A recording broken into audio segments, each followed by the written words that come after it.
welcome to Ranters and Banters. I'm your co-host Bradley, joined by my co-host Luke, and we are taking a look at the first weekend of October in 2024 today. Plenty involved over the weekend between NFL, NCAA, and of course Premier League and Bundesliga. Luke, what was your favorite story from this past weekend? I think it's probably Vanderbilt being able to pull off the huge upset of the weekend. Obviously, they were at home, so home field advantage helps, but I don't know if Alabama's lost at Vanderbilt and Nashville, Tennessee in the last 10 years.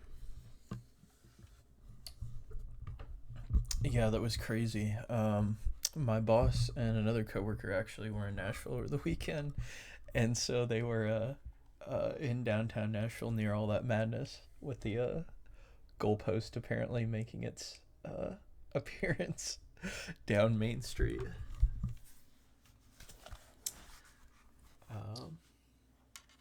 Heard they took it out of the stadium. Yeah, they marched it right down Broadway.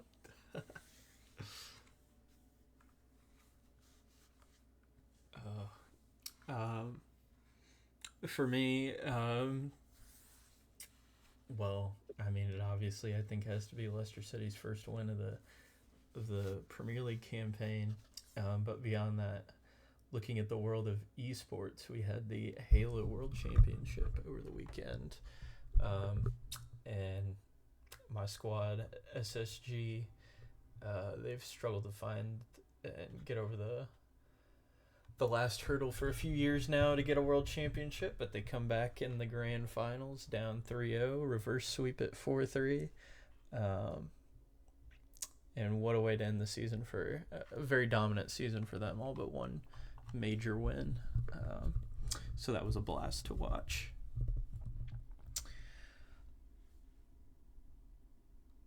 But that aside, I think we can go ahead and jump into looking at some of the Prem results over the weekend, see how close or far off we ended from our predictions at the end of last week. Kicked off with Crystal Palace and Liverpool Saturday morning. Liverpool take this one 1-0. Luke, we both had this result just a goal off. Palace, I guess, made it a little more interesting, but at the end of the day, Liverpool's striker comes away with the only goal of the match, and 3 points earned on the road for Liverpool here. Yeah, it looks like Liverpool was able to really actually just control possession of the game anyway. So I don't know if they just weren't converting their shot attempts or how many shots they were actually putting on target. I guess it's 4, but I'm sure they're a little uncomfortable if they were under pressure. But, 2-goal lead is the most unsafe lead, so one's safe. Yeah, I guess they were just protecting themselves there, right? Moving on from that, we had Arsenal and Southampton first of that middle set of games. Arsenal come away 3-1. I think the biggest shock of that game is Southampton comes away with a goal. I thought that Arsenal defense would hold them, but still pretty easy day's work. Havertz, Martinelli, and Saka all score, and then Cameron Archer shouldn't be the surprise as a goal scorer for Southampton.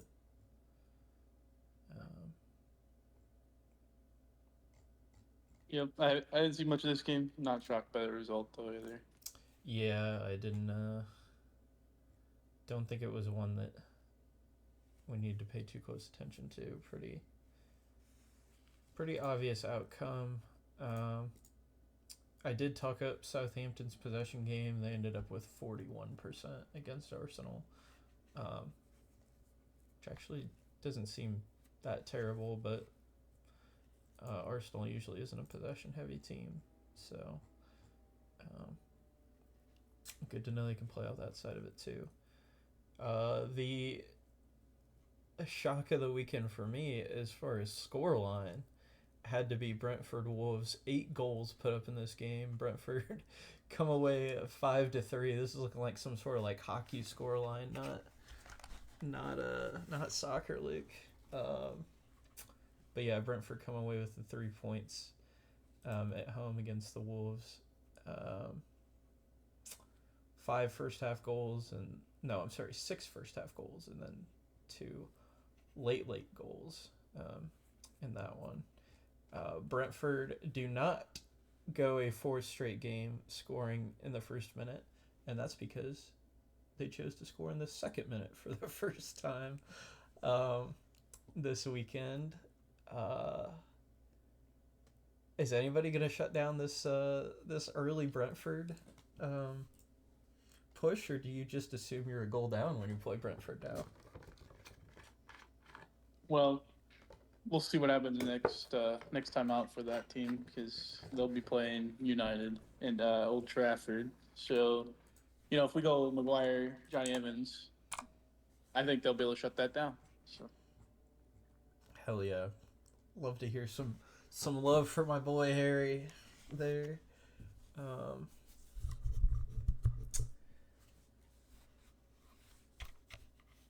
After that, another, I would say, slightly surprising scoreline. I guess we had it within a goal, but Man City do come away with a 1-goal victory on Fulham. But it's 3-2. Kovacic scores twice for City, and then Doku with a winner. But Andreas Pereira and Rodrigo Munez keep things interesting for Fulham. Closer than it should have been for City, considering they scored 3, or what do you think about them letting 2 goals up against Fulham at home? I'd be a little more concerned about Haaland being able to finish. I guess he took 4 shots, 2 of them on target, didn't make them. He will probably get back to scoring goals eventually. So I think for now he's been quiet for the last 2 weeks. I think that's the more worrisome thing if I'm a City fan, that he's not finishing some of these shots he's getting. But yeah, Fulham played really well. That was pretty nice of them to get into that, Yeah. especially on the road. Yeah, absolutely, and I think it really solidifies their places, fighting distinctly in the mid table, not lower mid table right now. Able to capitalize off a hot start to the season. West Ham and Ipswich. West Ham a decisive victory. I thought Ipswich would do more here, but West Ham score in the first minute and don't particularly let their foot off the gas. Ipswich also with an early goal, but it was really all West Ham. 13 shots on target. So I think you got to give Ipswich's goalkeeper some credit there for keeping 9 shots on target out of the net. But yeah, just West Ham kind of run rampant over Ipswich here. Yep. Don't have too much to add to that. Feel bad for whoever Ipswich was keeping that day. Yep. And then, of course, the save the best for last for me for the 9 o'clock games, the middle games there. Leicester City 1, Bournemouth 0. That is 3 points for the Golden Foxes. And let me tell you, Luke, that felt good. We scored early. We didn't give one up. Only Mads Hermansen only has to make 2 saves for shots on target. Bournemouth did control the pace and possession a little bit more. But just overall, some really smart play out of Leicester. Sumare takes a really good yellow card towards the end of the game to prevent any sort of Bournemouth chance. Yeah, James Justin also took a really good yellow. So did Ndidi. It was the first game that I was looking at yellows, and they actually all felt really good. Somehow Hermanson doesn't get a yellow for all the time he was taking playing the ball up. But yeah, the back four of Leicester City just looked really solid. Foss with a lot of great defending. Akoli was still all right. Christensen looked okay. But let me tell you, Bunanate, 40. I was not too happy with him in the first couple games, but then I just watched him split the Bournemouth defense multiple times and just walk straight through into the box or near it. And it's nice to have a player that's not scared to bring the ball up. Kind of been missing that without Dewsbury Hall, and even Dewsbury Hall really took a little bit to step into that role after James Maddison left. Jamie Vardy, if there's one thing that I do need to see a little bit more of, Jamie Vardy needs to hold his composure a little bit better, and I don't think we're used to seeing that as Leicester City fans. But he's missed a couple really opportunities that we're used to seeing Jamie Vardy put away, and it could have made things a lot easier towards the end of the match, and gave us some breathing room. Steffi Mavididi, also a great game. Fatawa comes on at the 82nd minute. Steve Cooper is just making super early subs at this point, giving Fatawa a whole extra 5 minutes out there. But Day Cadorva Reed and Edouard also on.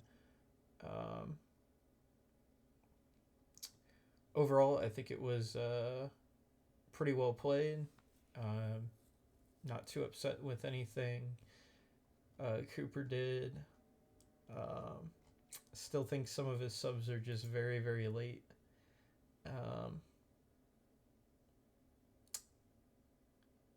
But this is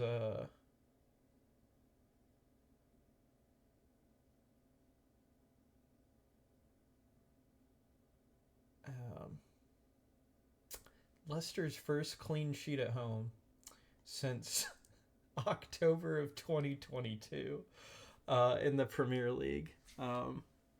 So it just felt really good to get a clean sheet, even if it's against a mid-table team there. Come away with 3 points and be the best of the rest at the bottom of the table. Luke, did you see anything or have any thoughts from that one? I was not tuning into the Leicester game, so I was surprised, honestly, to see it was only a 1-goal game. Yeah, I was too. But quite honestly, there weren't a lot of super great chances in that game. I don't think Leicester even had a corner all day. I think the corners ended up being 7 or 8-0 for Bournemouth and none for Leicester, which may be a problem in itself. We need to talk about trying to get the ball deep for Leicester. But again, I'm not going to do too much complaining this weekend. Steve Cooper is entering this string of games that Leicester needs some serious points from, and he's trying to answer the questions about his job right now. And that was a good first answer for him. Speaking of the rest at the bottom, Everton and Newcastle of the last game on Saturday.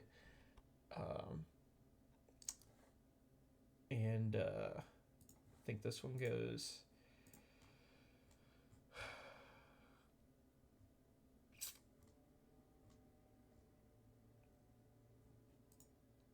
maybe a bit unexpected. You would think Newcastle would have finished Everton off, but ends in a scoreless draw.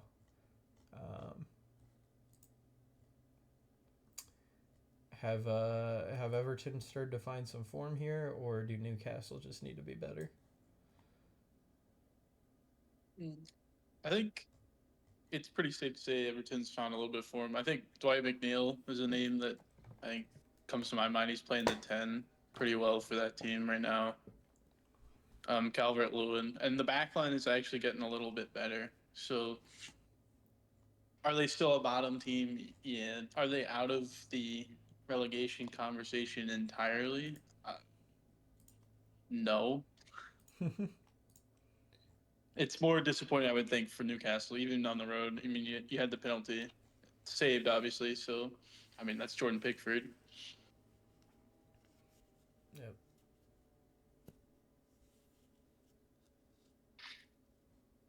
Still proving why he's the best English keeper, right? Yeah. So, yeah, Pickford saves a point there, and Everton continued to claw their way up from the bottom. Speaking of goalless draws, Man United find themselves a point early on Sunday against Villa.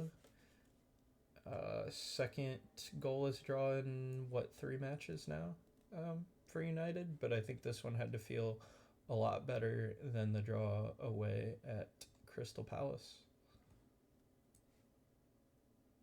Yeah, hard to argue that it feels better than that draw. I think it's a little bit on the sad side of things if you have to cheer for a draw, especially if you're backing a United team who's now on their worst start to the Prem in, well, team history. Obviously, you take a point against Villa. That's the game Villa probably wants back every time. Onana played well. The backline played really well today. I mean, Evans and Maguire answered the call to start. That's probably like Ten Hag's. I don't want to say last 2 options, but you got to get something going back there. So give them a shot. And they were up to the task, Johnny and Ari. But I think the biggest takeaway for me is they had opportunities like Bruno off crossbar, rebounds out, goes wide right from either Garnacho or Anthony. They were still fighting. That's good. It sucks that you have to get a draw. You'd like a win, but even against this Villa team, I think in the predictions it was like you'd be lucky to draw. This feels like a loss, and that's just kind of the state of the Manchester United team right now. And I don't think that's a team that fans want to back or are happy with. So it's hard to say that you're happy with a draw in this situation, even though you really are. Right. Yep. Hard to see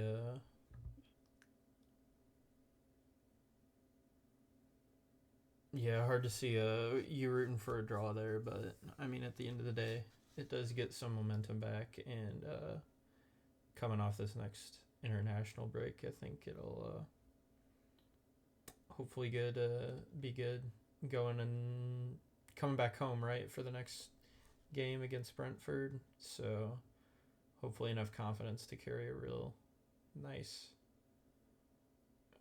Hoping a couple guys on international break come back with some fire or heated up something. Yeah, a little bit of confidence, maybe. Yeah, something to help Ten Hag out. I don't want to root for a coach to fail, but it's not going well for him. So if he can get some confidence from international break, then he'd take it. Yep. Chelsea and Forest after that, and Nottingham Forest escape with a 1-1 draw on the road with a red card later on in the match. I think that was Ward-Prowse that got sent off. I'm not sure if it was straight red or 2 yellows, but 2 yellows. But yes, he sent off towards the end of the game, but Chelsea um, can't convert that into a goal in 3 points. Um, Probably feels a lot better for um, Nottingham than it does for Enzo Maresca and Chelsea there. Yep, not much I could say about that game. I didn't watch that one. I was spent my Sunday out on the golf course, 30-mile-hour winds, so most of these games I wasn't paying attention to. Well, I think the game to pay attention to, other than the United Villa game, would have been Brighton and Tottenham. I checked in at halftime. It was 2-0. I thought it was going to be an absolute snooze. So I don't know what I turned on. I turned something else on instead. And looked back, and it's Brighton 3-2. As the final, they score 3 goals in 18 minutes towards the beginning of the second half and snatch 3 points away from Tottenham at home. I think it was Welbeck after the game said I don't remember his exact quote, but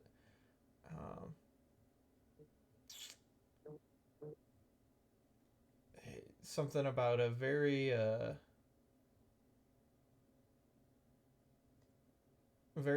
terrible first half and a very unbelievable second half for them to turn around. So I don't know what was said in the locker room there, but whatever it was,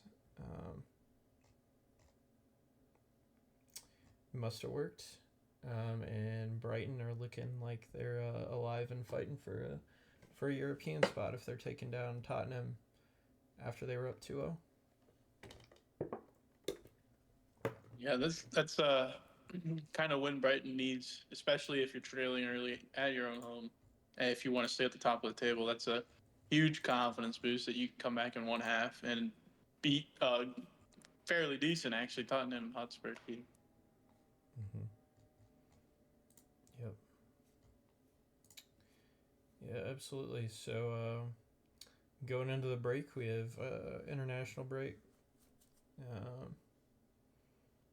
Chelsea are still sitting in fourth up there, but that puts Brighton a little closer. And the top 3 squads all within a point of each other, and the bottom's looking starting to get a little some more points in there instead of just no wins across the board. But we still have 4 teams going into the international break without a win. Ipswich, Palace, Southampton, and Wolves.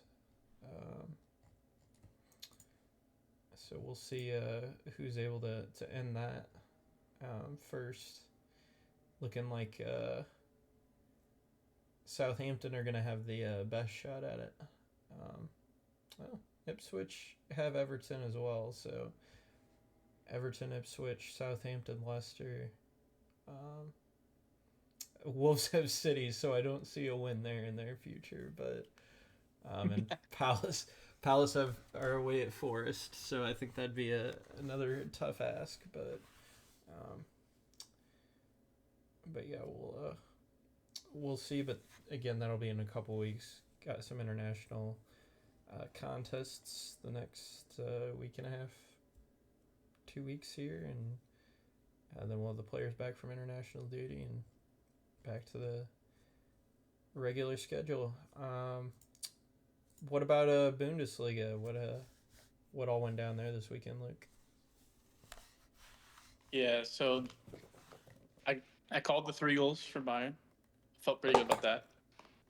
Frankfurt, to their credit, was able to score 3 as well on a extra time 96-minute goal by Marmoush, who was good for 2 in that game. He's scoring. Now he's probably the sole scoring leader in the Bundesliga, so shout out to him. That was pretty impressive. Huge snag of a point for them, considering it had to come from extra time. 94th minute, my fault. Bayern, obviously, unhappy with that result, leading all game 94 minutes. 74% of the possession, 24 shots, 13 of them on goal. Another opportunity by Bayern to completely dust an opponent and somehow end up with a late chance for the other team, or this case, I guess last case was Leverkusen striking early and not being able to convert later. But yeah, Frankfurt's able to stay at the top of the table with that. Obviously third now, but other results I think in the league are Dortmund. Dortmund. Dortmund got beat, didn't they? Yeah, yep. It was Union Berlin 2-1 on the road into Berlin. It was a 26-minute penalty by vote, and then for test in 45th minute halftime, Dortmund wasn't able to score until the 62nd minute, and it didn't end up starting any sort of revival for them. So they are finding themselves in the middle of the table right now in the Bundesliga, and shockingly enough, after I guess after that game, but same time probably Leverkusen drew with hosting Kiel. Hosting Kiel's a bottom of the table team. They currently sitting second from last, but drawing on the not on the road at home for Leverkusen. So lucky results there, I guess, for Bayern if you're also drawing on the road. But yeah, those are what I would consider some of the better games of the week there for the Bundesliga. Yeah. There you go. Won't be silly and put my money on Dortmund anytime in the future, like I did last weekend. Why I know the result of that one, but yeah. Anyone of note that you're gonna watch on international duty, or you're gonna try to keep up with? Well, if they're all coming home, if they're actually going to play the Americans at Pochettino, I got to watch.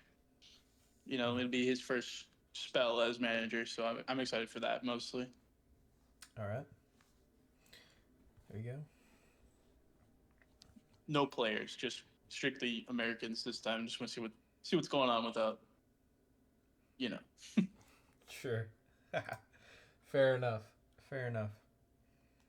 Well, we'll check back in there in a couple weeks or a week and a half, I guess. Then, for now, it'll be NFL talk, and I guess we'll have NHL coming up this week too. But yeah, let's go ahead and take a look at Week 5 of the NFL. We'll start out with Thursday night football.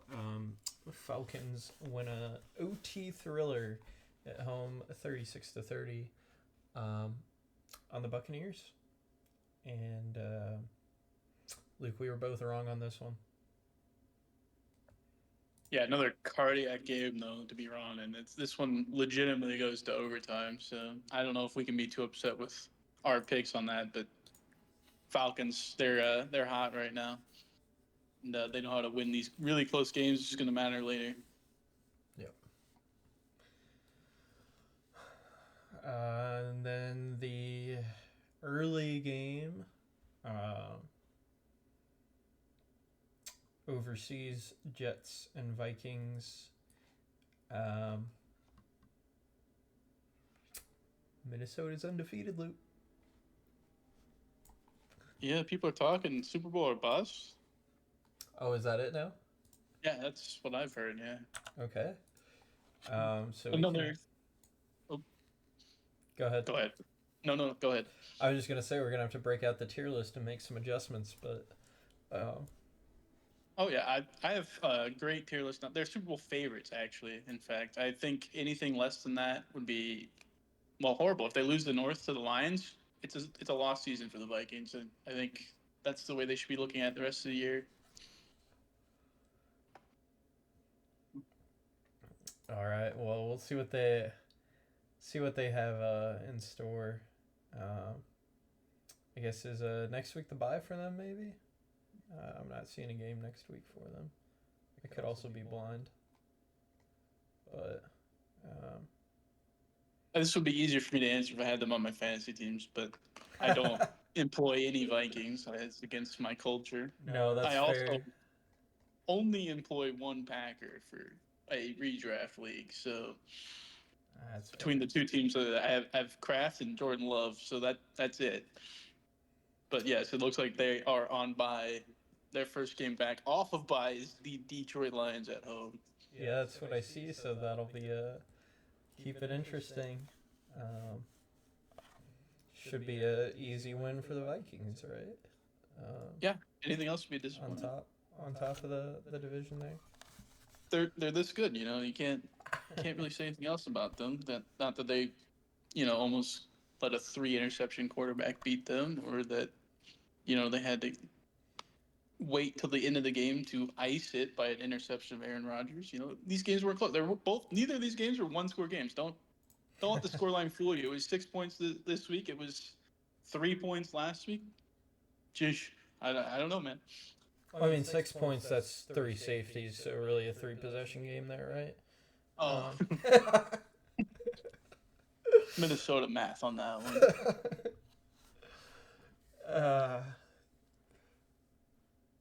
We had Carolina and Chicago after that. I misplaced some faith in the Panthers here. Chicago 36-10.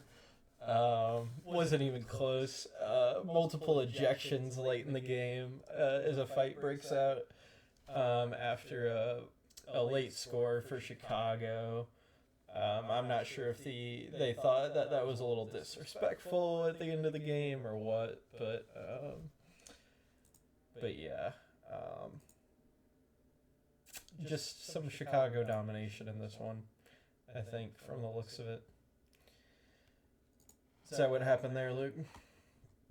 Yeah, the Bears defense got after it. They're not leading the league, third in the league in takeaways behind the great Green Bay Packers and then something purple people eaters.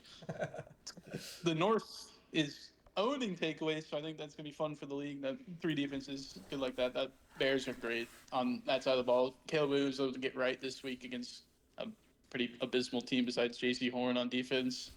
Mm-hmm. I think Bryce Young got a few snaps in there. He looked pretty good, actually. He threw on the run from one play I saw. I mean, positive steps for the Carolina Panthers on that one. If you're going to go back to Bryce at any point, that's the kind of play you want to see from him. Yep. Baltimore and Cincinnati after that. Another OT thriller. 79 total points scored in this one. Ravens come out on top 41-38. Just not quite enough here from Joe Burrow on a day that includes 392 yards and 5 touchdowns from him. One crucial interception thrown, I think, at the end of the game, though. And then Lamar Jackson also has 348 in the air and 4 touchdowns. So nine touchdowns between the quarterbacks. That's kind of an insane day. Not a lot of defense in this one.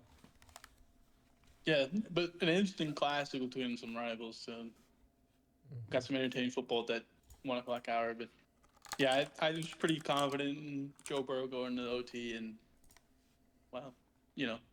it happens. Mm-hmm. They may be wishing, obviously later that they'll want this game back. You can't be a 1-win team and quarter way through the season and be happy.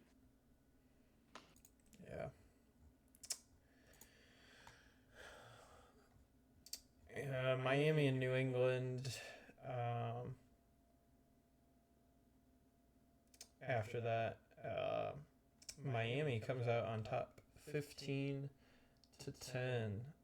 Prove that they are capable of winning a very, very tight contest. I don't know what to say about it, man. It's just, I mean, not even, what is that, 350 yards between both quarterbacks in the air. It's kind of a snooze of a game there, it seemed like. Yeah, Brissett had multiple chances there at the end of the game also in the end zone to highest thing up until the last play of the game, and he just air mailed it to nobody really. I mean, nobody's gonna make the play there. It's wide receivers on the ground. Kind of unfortunate on that. That's another game where we're starting to see a little bit more parity in the league. Obviously, Carolina gets killed, but there's another one-score game in the NFL between these. I mean, these are two of the probably worst teams, and definitely the worst two in their division at this point.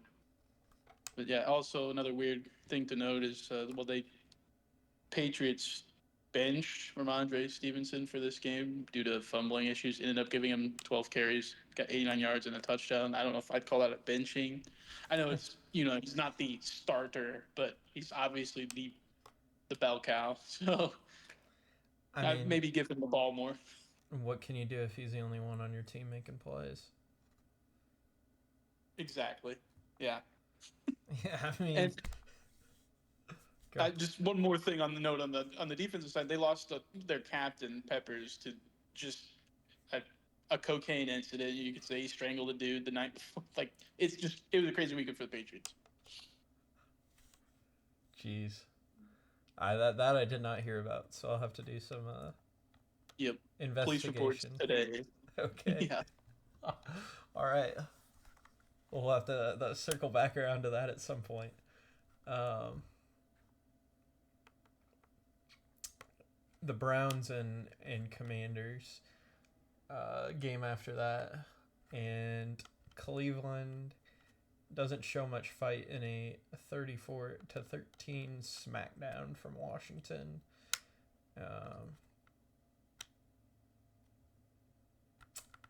Did you see anything from this one of note, Luke? The rookie of the year is in the MVP conversation without a doubt. That's about all I could take away from this. Browns are bad. Watson is bad. Just start Jameis. Seriously, just start Jameis. You don't have a line either way, but this guy, he can't. I don't know. He's seeing ghosts. Whatever's going on, whatever excuse you want to have, they're bad. Mm-hmm. All right. Indianapolis, Jacksonville next up. And the Jaguars snatch away their first win of the season. And another high scoring one, 37-34, the final there. And 41 of those points scored in the fourth quarter. Am I seeing that right? Yeah, that is right. Colts were asleep for most of this game.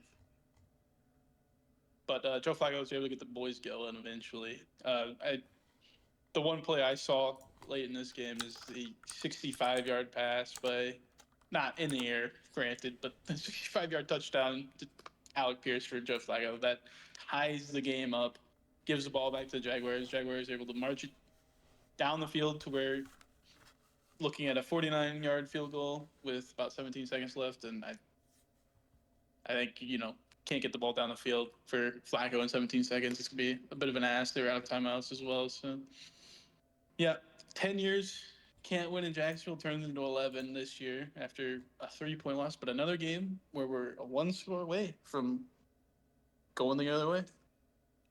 Yep. Keeping it entertaining, certainly. Another one-score contest up next, and that was the Houston Texans taking down the Buffalo Bills 23-20. Luke, we both had Buffalo here, but don't think we can be too upset with a loss that close. And I believe it was a game-winning field goal for the Texans as well, wasn't it? Jaime Fairbairn, 59 yards. That's a monster kick. One more, and you're looking at 60 yard. Obviously, it doesn't matter for fantasy. I was going to say it's worth another point, but I think it's 50 plus is the same amount of points. Either way, monster kick. Gotta have it. Ball comes out a little lower, when you kick from that far away. None of the Bills put a hand on it. Straight through. Texans are very happy with their signing of Fairbairn in the offseason. I think he got a 3-year deal. Not sure how much, but he definitely just re-signed there. They're happy with him. Packers could use a kicker like that. Obviously.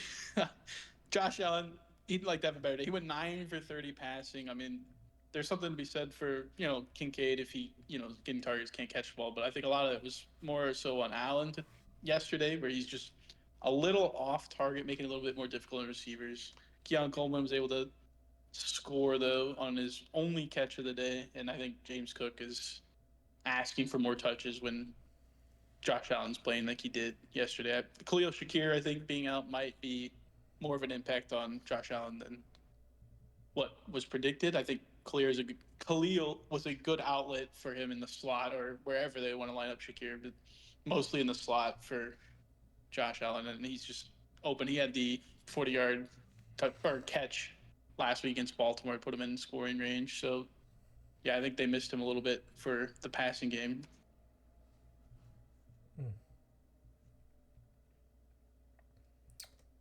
But something they can rectify next week, you think? Or is that a Yeah, further off? he should be back. It was like a Okay. day-to-day type injury. Okay. But you'd like to get another wide receiver going. Mac Hollins and Dalton Kincaid tied for targets. I think you go to James Cook more of the running back. Just give him more touch. He touched the ball 20 times for 82 yards, so just about 4 yards. But he can get involved in the passing game too. He was only good for 3 targets. You could get him into the checkdowns a lot more, I think, too. I don't know what kind of looks the Texans were giving him, honestly. This game wasn't on by us, but yeah. All right. We'll hop into the mid-afternoon games then. Las Vegas and Denver up first. This one was not a one-possession game. Broncos 34, Raiders 18.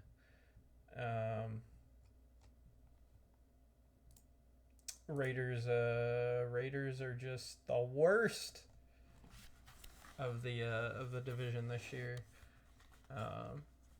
Broncos seem to handle them without too much of a fight.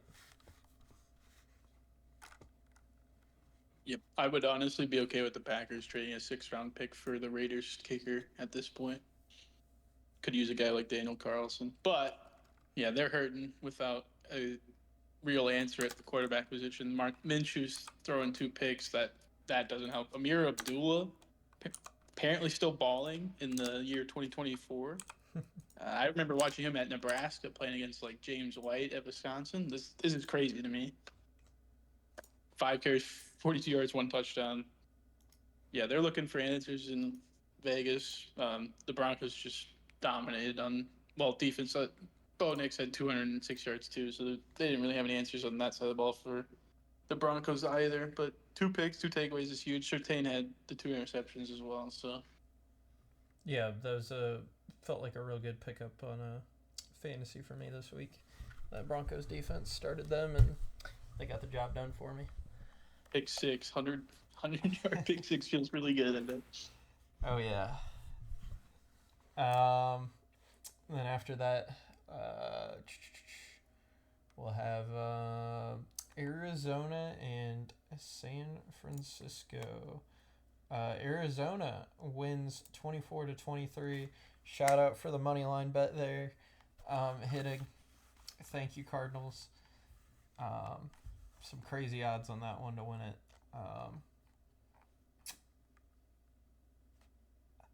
Damn, the 49ers, though, Luke. Feels like a game they shouldn't be losing here.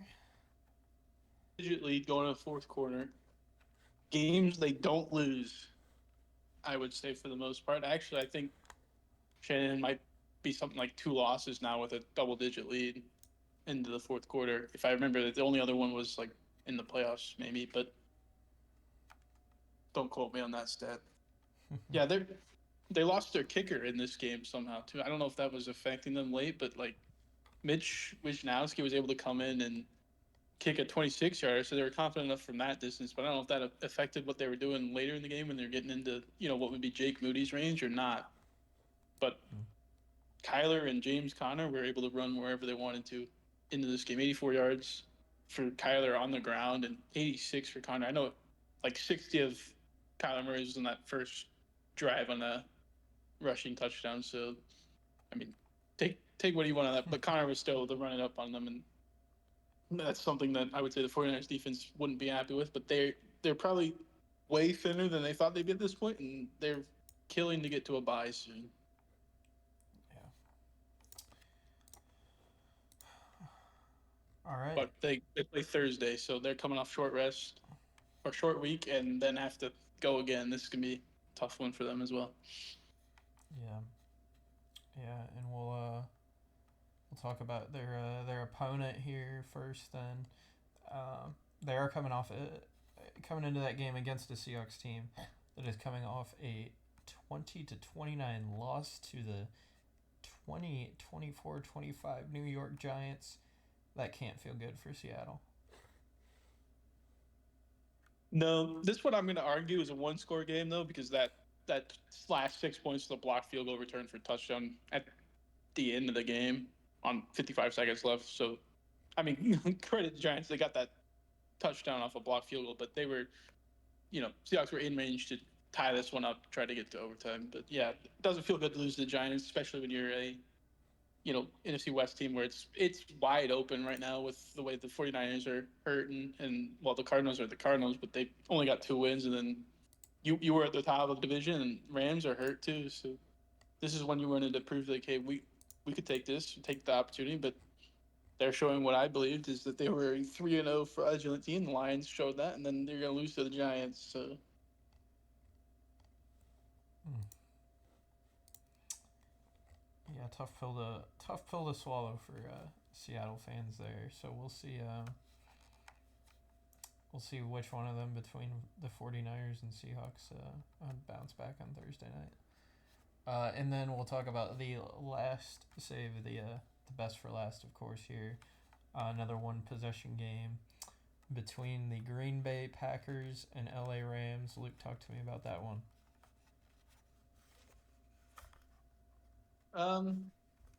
happy with the win. I think you're missing some things on both sides of the ball for the Packers. I don't really care what the Rams are up to. They were good for throwing it up the middle for 70 something yards against our middle linebackers, which is kind of unacceptable if you're looking at some of the other depth pieces that the Packers have that are calling for minutes, like Edger and Cooper. I think he's playing on instinct. He can play that spot. Maybe he's better in coverage than Quay and McDuffie, but I think at some point very soon that's going to happen. Well, Quay's the play caller. I don't think he's going to lose his job too soon, but McDuffie's on short notice here.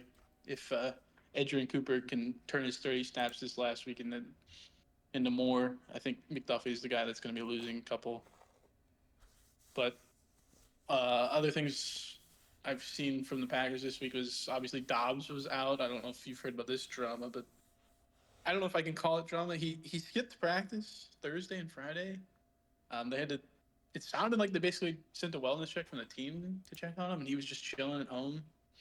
They haven't reported anything else. He went into a meeting today, uh, the 7th of October, to talk to the team, and they said they're welcoming him back. He's ready to come back to practice. I'm just hoping he's okay. Hoping nothing was going on. But allegedly, this is from the insiders like Shefty, and I think it was just Schefter actually that said that it was over targets. Like if you're missing practice because you're not getting the targets, you were second on the team before the game against the Rams, and now you're fourth. It's a 9 target difference between him and Jaden Reed now, and then between them is Wicks because now Wicks had to play that game in a higher target share role since they suspended Dobbs for the weekend. Hope he's all right. Hope he comes back. Hope it wasn't anything serious. We always don't know if it's something going on with him or his family, or if it's he being a diva, which is what it's being made out to be. Yeah. The other thing I think I saw is Jordan Love. He's a pain or gain quarterback at this point. The gains outweigh the pain by far. You take those. Jaden Reed bomb downfield opening drive of the game for the Packers offense was like 60, 50 something air yards even. Jaden Reed tracked that ball perfectly. He was in triple coverage basically, corner underneath, overshot. He didn't even know where the ball was. But throwing that ball could have gone either way. I mean, if that safety wasn't just chasing Reed at the point that Jordan Love threw that ball. So huge game, least score. Love that. turns a what could have been a safety into a pick six. Obviously, that's the pain part that you don't want to live with. But if you're getting payoffs like the big bomb yards downfield type plays, I'm okay with it. He's going to get better on the decision making. I'm sure. I think he would like to chuck that ball straight out of bounds in front of the line of scrimmage, though, or not intentional grounding. And when he's just falling to the ground, I know it's a lot harder to do that. So it looks stupid, but he's trying just to get rid of the ball, not take the safety there, and I think that's self-explanatory there. Tucker Kraft's a dog. He had his breakout game yesterday in the absence of Dobbs, I would say. Even he was able to turn a couple of his targets into big touchdowns, 50-plus yard touchdown score, 40 something I think for Tucker, and then another touchdown later in the game with just a huge effort play, getting the ball stretched before he gets his elbow down, ball crossing line, gets a second touchdown. Big game for Tucker Kraft. He's earned those minutes. He's outplayed in blocking schemes. He's outplayed Musgraves in blocking schemes and in passing situations. So he's earned these minutes. He's earned these targets, and I think he's looking more and more like the future tight end one for the Green Bay Packers. And then last shout out for me is Xavier McKinney. I think he's solidly in the defensive player of the year conversation. He's got his fifth pick in as many games. If he's not in defensive player of the year conversation, he's the best defensive signing so far. He's targeted, I think 3 times technically, but he was able to pick both fumble and a pick this weekend, and he was holding Matthew Stafford to a 0 QBR. So can't ask for much more out of your safety, especially a free safety who's just a ball hawk like that. Played in the backfield like a center fielder. That's not backfield. Backfield of the defense like a center fielder, I guess, is what I mean by that. But yeah, like all of that, could be a little bit more solid on the secondary for the rest of the Packers. The corners are without Jair for the last 2 weeks, so getting him back is going to help. But Stokes looks exposed. He's being targeted for a QBR of 120 over the last 2 weeks. That's not ideal, but Evan Williams was able to turn a couple of his snap opportunities into huge pass breakups, and then on that last drive of the game for the Rams, he was the 4th down pass breakup to that tight end for the Rams, knocking it away, making sure that Green Bay is able to ice this game. A couple kneel downs for Jordan Love, so can't be too upset with a win on the road like that, but could be cleaner on both sides of the ball.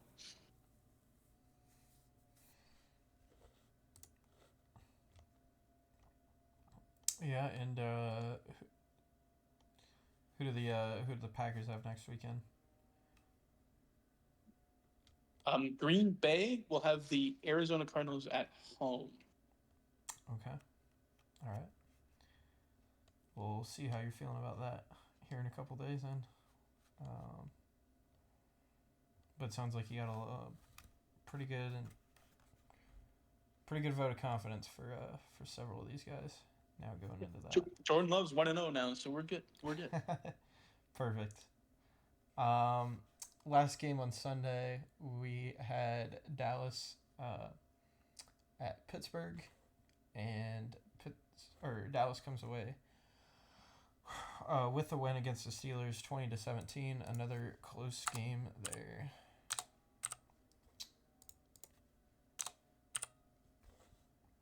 Anything stick out to you from that one? I actually didn't know this game was going to happen because they suspended it for the thunderstorm. Wasn't sure if they were going to delay it or not, so I turned it off, and apparently they went back and played this game. I can't say I'm surprised by the result because I picked Dallas to win, but it's another close game. I said I didn't watch, but I saw clips this morning of CeeDee Lamb. Looked like he was cussing out Dak for miscommunication on what could have been another touchdown for them at some point in that game. But yeah, I didn't. Other than that, I didn't see too much. All right. And then the last game, we got Saints and Chiefs going on right now. Midway through the second quarter at the time of recording here. Chiefs are up 10-7. One of us expects that result to hold, and one of us is hoping that the Saints turn it around. So we'll check back in later in the week and see how that one ends up. But hopefully a bit of a close contest and a good one to watch after we're off here. Um, Looking ahead to the week outside of that, though, in the middle of the week we have some NHL action. Luke, the Blues kick things off um, on North American soil tomorrow with the Kraken at a really weird game time, 4:30 Eastern on a Tuesday. That means in Seattle it starts at 1:30 in the afternoon on a Tuesday. NHL marketing, what is happening? I understand the Brewers and the Panthers on at 7 Eastern tomorrow, and then the Blackhawks um, at Utah for Utah's first game. But man, a 1:30 start time, Pacific, or 4:30 Eastern for the Blues. What do you think about that, Luke? Uh, so I was under the impression they were supposed to do like a opening day, for hockey. Maybe I misunderstood what they were doing with just a 4:30 game, but yeah, I think if you're gonna play a 4:30 game, you'd want that to be the East Coast teams. Yep. But I don't know. Maybe people will show up at Seattle at 1:30 for a game. I think that the team's fresh there. I think they'll sell that out. But yeah, it's a bit odd. Bit odd. Yeah, my only other thought was, well, you have Seattle and you have Utah, so where are the Golden Knights? If we're gonna keep that theme, but um, I don't know. Bruins and Panthers should be good. I mean, uh, we'll have to talk about the Blues because they have 3 games between tomorrow, Thursday, and Friday. What a wild start to the season for them, honestly. Three three games in 4 days is absolutely brutal. And then the Capitals don't even have a game until Saturday. Um, so I can't even give you anything on them. I will be watching on Wednesday night, Rangers and Penguins. I think that'll be a fun one to start the season. At a 4:30 start time. Still, again, a little bit crazy with some of these early times there, but that one makes a little more sense with the 2 East Coast teams. Avalanche and Golden Knights should be a good game there on Wednesday.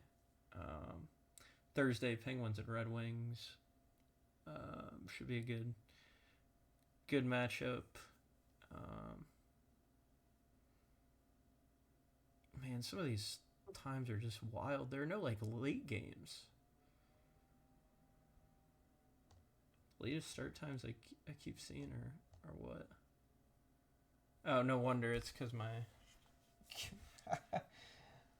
I'm looking at Pacific's start times. But these are 10 o'clock Eastern times. Okay, that makes sense. Classic. All right, now I'm a little less confused. Yeah. But yeah, we'll have some good NHL action in the middle of the week here.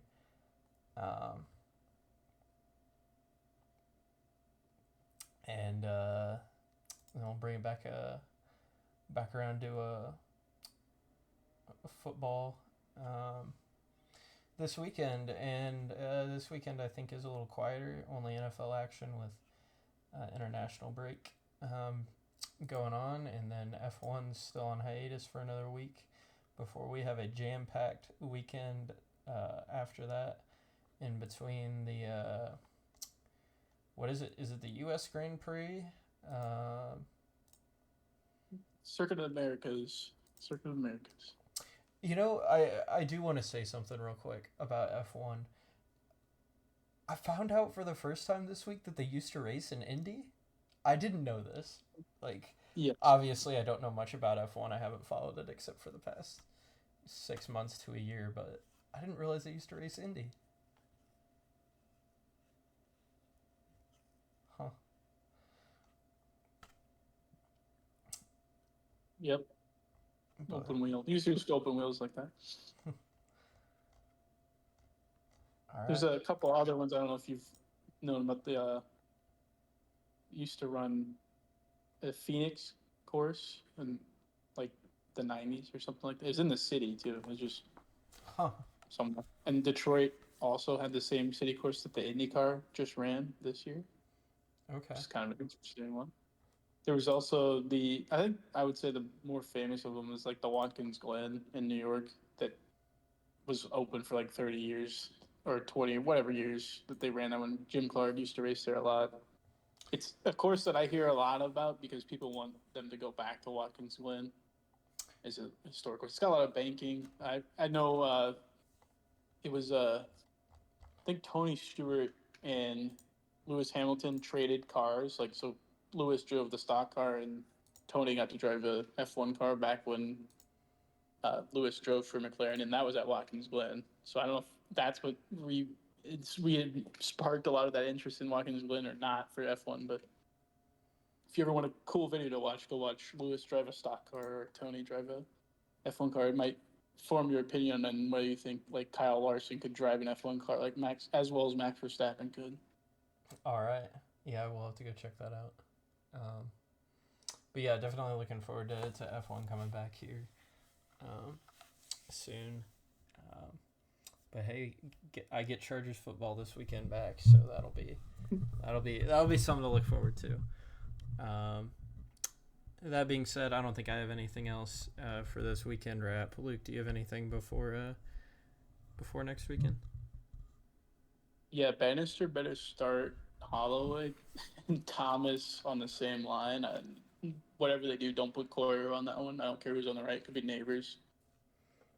And we'll see what he does tomorrow in the first lineups. But I just hope he, lets the new players develop. As I said, I think in the NHL preview, but the first game's tomorrow. Obviously, we won't find out lineups till tomorrow. But please, I'm begging. Or else, Coach Bannister. I mean, fire him. We got a bright young mind on this podcast here that I'm sure could run the Blues better than that. It'd be for Dougie though. I can't even skate, so I'd lose the locker room in one practice. Yeah, bring him on. Let him get things straightened out. He'll get the team running right. All right. Well, with that, we'll go ahead and call the night. And for Ranters and Banters, I'm Briley. And I'm Luke. Thanks for joining us.